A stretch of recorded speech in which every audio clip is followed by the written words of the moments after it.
So anyway, let's talk about Fall Guy, because there were some interesting moments on that show too.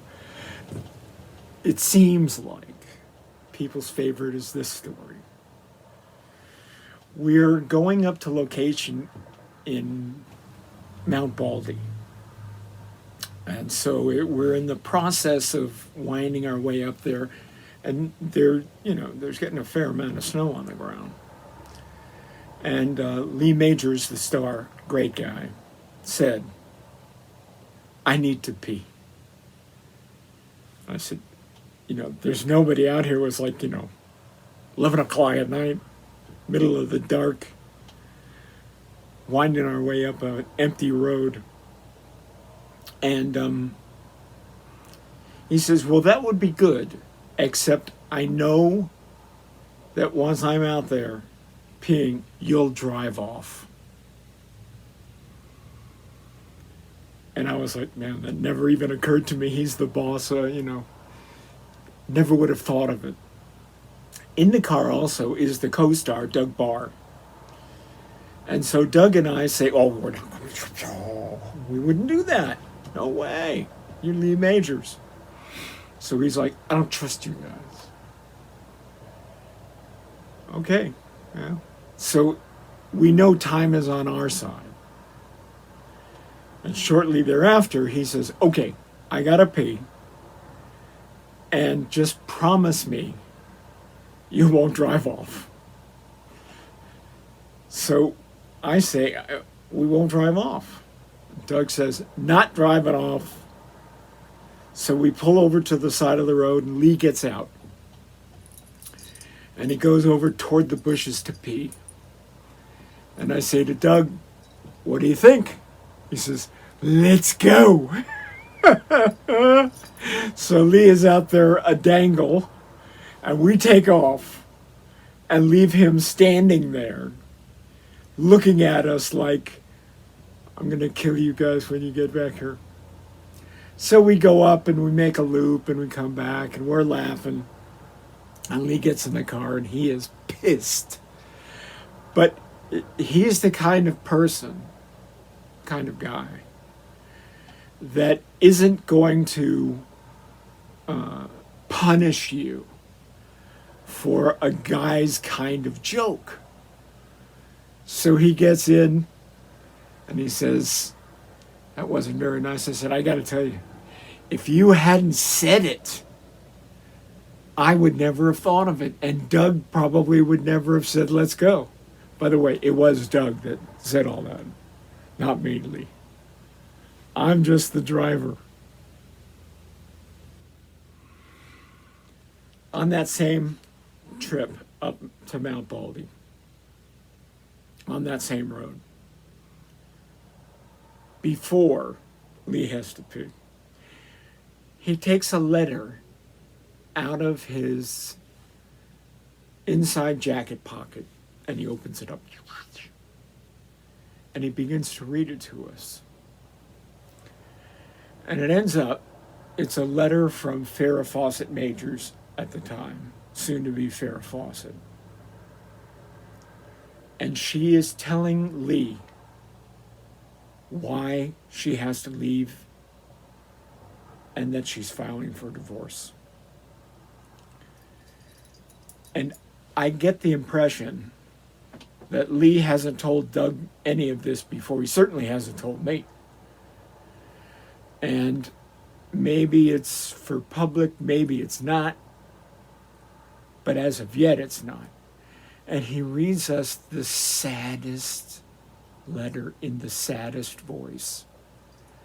And he's choking up and he's unable to continue at times. And it just was so incredibly personal and so sad. And I thought, this poor guy, I mean, he may be Lee Majors, but he has the same problems that we all have. Only his are coming to a climax right now.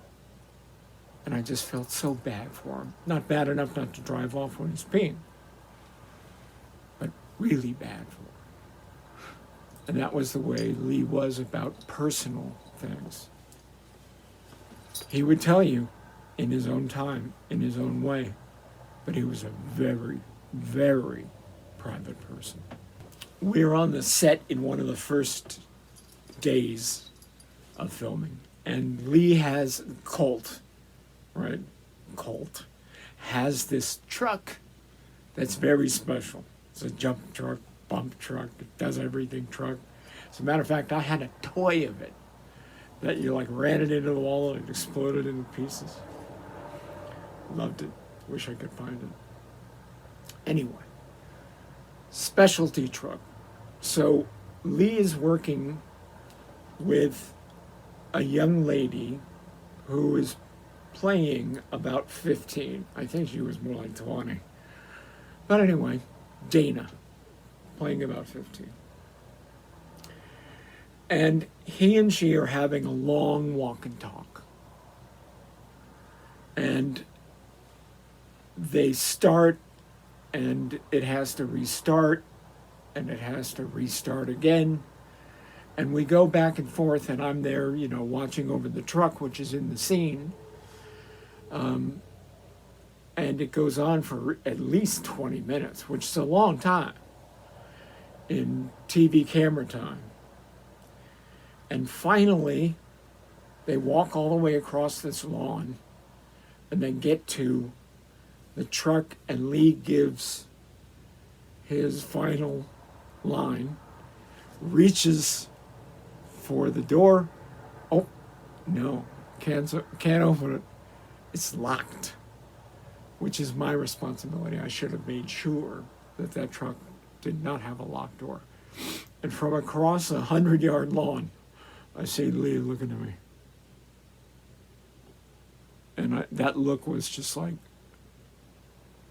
I am going to get it when he gets back here. So he comes back, and he and Dana are standing around. We're semi-rehearsing, just semi-running over. And I hear him, like, loud enough for me to hear. And when we get to the truck, if Dean has managed to unlock the door, we'll open the door and get in. You get in on this side, I'll go around the other side on a separate cut, so all we have to do is get to you getting in the truck. And I remember it well. And Lee made sure that I remembered it well. And he was very accomplished at the time. He'd already done Big Valley, $6 Million Man. This was his third successful series, which is quite a run. He understood and knew all the nuances of filming, including whose effing responsibility it is to make sure the door on the truck is unlocked. One of my jobs on this show was alternately to watch over the set and to give a hand to the coordinators. I was the captain. Give a hand to the coordinators when needed. And so I was sent out to buy a Porsche, a 911, that had already been found. I just had to bring the check with someone with me and get the car and bring the car back to the studio for the next day's filming. So I'd drive out to Baldwin Hills where the car is and meet with the guy. Very beautiful Porsche. Guy's taking immaculate care of it. And I'm a Porsche fan. So, I'm in awe that this guy has done this kind of a job. And the car's probably 5 or 6 years old. Still a nice car. Beautiful, really. And so, I give him the check. He gives me the title. He signs it over. And then ultimately he says to me, what are you guys going to do with the car? We're going to throw it over a cliff. I'm not selling it. The guy has a complete change of heart. Money or no money, he's put time and effort into this car, and he does not want it going over any cliff. That ain't going to happen. So he thinks. Because I remind him, look, you've already sold the car. You've signed the title. You have the check. You don't really want it back, because then it's going to be an argument that the law gets involved in. you might as well just accept and understand that we appreciate what you've done. And then I'm sorry, it has to be me to tell you this because I am a Porsche fan. But that's what's going to happen, and I didn't want to lie to you about it. So let's just agree to disagree on what to do with it. And let me take the car. He says, I guess so. I can't think of how to get around it. And so we drive it over the cliff.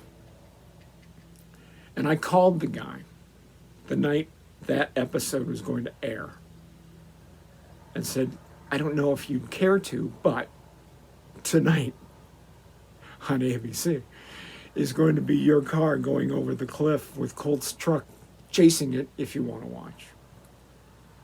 Don't know if he ever did, but I know he must have been heartbroken either way. So these next couple of stories are about Lee Majors as a friend.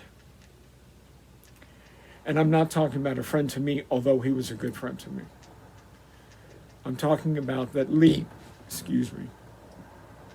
I'm talking about that Lee had a stunt man that did all of, basically, his stunts. And the two of them were very close. His name was Mickey. Mickey and Lee had been together for like a decade, 2 decades, something like that. Long time. And Mickey was hired not only as Lee's stuntman, but as the stunt coordinator on the show, which means he's in charge of the entire stunt department.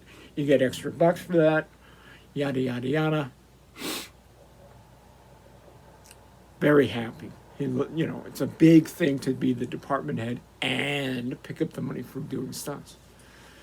So he and Lee have worked it out, and then Fox executives won't hire Mickey to do stunts. They'll pay him as the coordinator, stunt coordinator, but they're not going to pay him per stunt in the show. Lee's pissed. And like I said earlier, he knows the ins and outs of production. So he devises this plan. On the front of the show, now showing, is a montage of the stunts that Colt / Lee would have done over a period of time, and it introduces Colt as the stuntman. And what Lee did was inform production that every one of those stunts is going to be a stunt that Mickey did, which was, great exposure, but Lee, understanding what to do, understood that Fox was now going to pay Mickey every episode for every stunt that's on the front side, and the stunt men have a great contract when you rerun their stuff. So Mickey made a lot more money than if they had just paid him to do the stunts on the show. Would have been different, but now it's every week about 20 stunts, residuals, it just goes on and on and on. Lee took care of them. And there was a couple of moments where Fox, despite having a hit show, didn't want to pay the craft service people, who are the ones that feed us when we're on the set. Didn't want to pay them for like real food. They only wanted to pay them for like chips and dips. I swear to God, the show was making a ton of money. But Fox is like how to, maximize their profits, and that is serve chips and dips. So Lee one day walks into the stage, which is not his habit. He usually eats stuff out of his motorhome. He likes the privacy. And sees people milling around eating chips and dips, and he's like, where's the food? And the craft service person says, I'm not allowed to buy it anymore. They told me I could only buy chips and dips, and if I turn in any other receipts, they're not paying for them.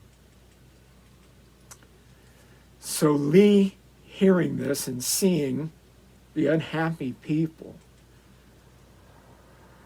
tells the producers on the walkie-talkie, because Lee understood how to monitor the set via walkie-talkie, etc., to get a hold of Mark Evans, the head of Fox TV production, and tell him to come to the stage. And when we're working late, there always has to be an executive on the lot in case something like this happens, in case there's trouble on the set. So pretty soon we see the golf cart pull up and Mark Evans gets out and he goes over to Lee's motorhome and knocks on the door. And Lee says, "Who is it?" Lee knows who it is. Mark Evans opens the door and starts to step up. And he says, Mark Evans, and Lee says, "Stop where you are. Don't come into my motorhome. You're not welcome in here. I want to tell you that I'm not feeling good. And I want to stop the scenes until there are pizzas and drinks and other food items on the set. Not ordered, not coming, on the set. So I'm just going to relax and have a drink while the pizzas are coming." Now, there was I don't know if this is true, but the rumor is like every 5 minutes is $10,000 when there's a full crew on the stage working. And it must have taken Domino's 40 minutes to come with 11 pizzas, right? And spaghetti and the whole 9 yards. And Lee, true to his word, sat in the motorhome and waited. And then when the pizzas arrived, he walkie-talkied to the production office to tell Mark Evans that the pizzas are here and I'm going back to work. And let's not have this issue again, because now we know how it will resolve. And that's what happened. And that's how he resolved it. A Pinto car from the 80s pulls up. And you know what? I wasn't really cognizant of who was coming. They didn't always print the real name, so it was like, whatever. A guy in a car needs a dressing room. There's 2 people in the car. The passenger gets out, comes around, and is kind of hovering around the driver door. And then the driver door opens, and out comes Andre the Giant. And I'm astonished. Of course I know who he is, right? It's Andre the Giant. But the other thing that was astonishing to me was what a giant he really is. He's like 7'5", weighs like 350. At lunchtime and around the things, he would have like beer cans, but they would look like juice cans, right? That's what these beer cans looked like in his hand. And of course, there's not like one beer. There's like a case of beer that has to be with him at all times. So he is just the biggest guy I've ever seen in my life by far. And I've seen some pretty fair looking people. But also, being in that car, it's like, it's almost like a clown car. He gets out with his partner and they are very big. He is very big. The attaché is just like, what do you need, what do you need, what do you need? Rightfully so, because it's Andre the Giant and they're all living off whatever it is that he can do. Here's the footage of him from Fall Guy. And the odd kind of dialogue that his assistant is giving to us while Andre is working is about Andre's bathroom habits. really. Like, one can imagine, and then sometimes you have like the official, here's what it's like. And he says that Andre loves to pass gas when unexpected, and that when he does that, because of his size and what he eats and all of that, he said it's unbelievable. I can only imagine. At the end of the day, we were down at the Olympic Auditorium, and at the end of filming, Andre is through. And he and his assistant get back into the little tiny Pinto, and Andre begins to pull away, slow motion, and all of a sudden, the assistant bails out of the car in a hurry. And he, of course, is making the sign of Andre up to his usual tricks in there. And I gotta say, that must have been quite an adventure to be Andre's assistant, with the beer and the food and the guy is just colossal. But you know what? He was everything you hear about him. He's just a gentle, meek, kind of suffering physically dude that I liked a lot. He was awesome. I was working in the streets out near in the main highways of Burbank, near Burbank Studios. And Fall Guy on this occasion was really a big set. And sometimes when you're near the studios, people want to go and say hi to their friends, right? And so I'm doing something, and out of the corner of my eye, I see Jonathan Winters. And I do a double take, because who expects Jonathan Winters to be walking the streets, not working with us, just walking the streets? So he sees me do the double take, right? And he reacts like, uh-huh. And he puts his hands up like a gunfighter. And so I put my hands up like a gunfighter. And now we're walking toward each other like high noon. And it's going to come to a draw, and he says, "Look out!" And of course I know what he's doing. So I turn to allow him the opportunity to shoot me, which he does. And then he comes over and gives me like a diatribe about even a gunfighter has to know better than to allow anyone to distract him from his job at hand. And I should have shot him, but alas, I paid the ultimate price, and I'm dead on the street. Jonathan Winters took time to play with me. It's kind of nice. This final story has a bunch of pictures that go with it of a stunt that we were doing out in like Sun Oil, or it doesn't really matter, in the boobies. It's Colt Sievers on location doing stunts with wild animals. So everything is there, right? You can picture it. There's the camera, and everything going on behind the camera can't be seen. Going on in front of the camera can be seen. And the idea is that Lee Colt is charged by a lion. And because he's Colt, he works it out so that he doesn't die.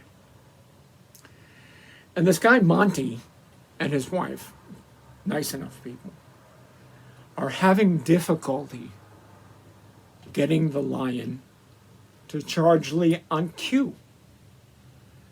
It's a very hot day. Animals don't love working on hot days. So Monty's trying this and he's trying that, and nothing is working, and the lion doesn't want to charge Lee's point of view, right? It's not Lee. It's the point of view of Lee. Camera. And Monty says, "I know what we'll do. I'm going to tie a chicken, right, by the legs on some string, put it on a fishing pole, launch the chicken, reel in the chicken, and the lion will come out of the cage, charge, will get it, shot as if it's Lee he's charging. So, you know, what are you going to say when the animal handler, the wrangler, says this is what you're going to do? As long as you're not tearing the chicken up, you know, whatever. But I have a camera with me that day because I like when things are wacky. And I knew that this day would be wacky. So they try with lion number one. And lion number one could care less about the chicken. And so Monty, after a few tries, decides, let's go to the auxiliary lion, plan B, the stand-in. So they bring up the other lion cage and they put it on the ground, and everybody's, you know, because now there's yet another lion. And Monty is ready. His wife opens the cage and the door goes back. Monty launches the chicken. The other lion charges out of its cage. And now there's a freaking lion fight that is so loud and so scary. When you hear it, it's like rattles the interior of your body, right? Your gonads are going crazy. Your stomach is in your mouth. Lee, up to the top of the motorhome. The rest of us scrambling. Me, I get in my station wagon and get my camera. And these are the pictures of the lion fight. Ultimately, no one was hurt, and the lions fought, but it wasn't like a bloody fight. It was just a little bloody. And that involved then the Animal Society and all that, and it should. But they called Monty up on the carpet for doing this in a haphazard way. Thanks, I hope you enjoyed this Fall Guy series.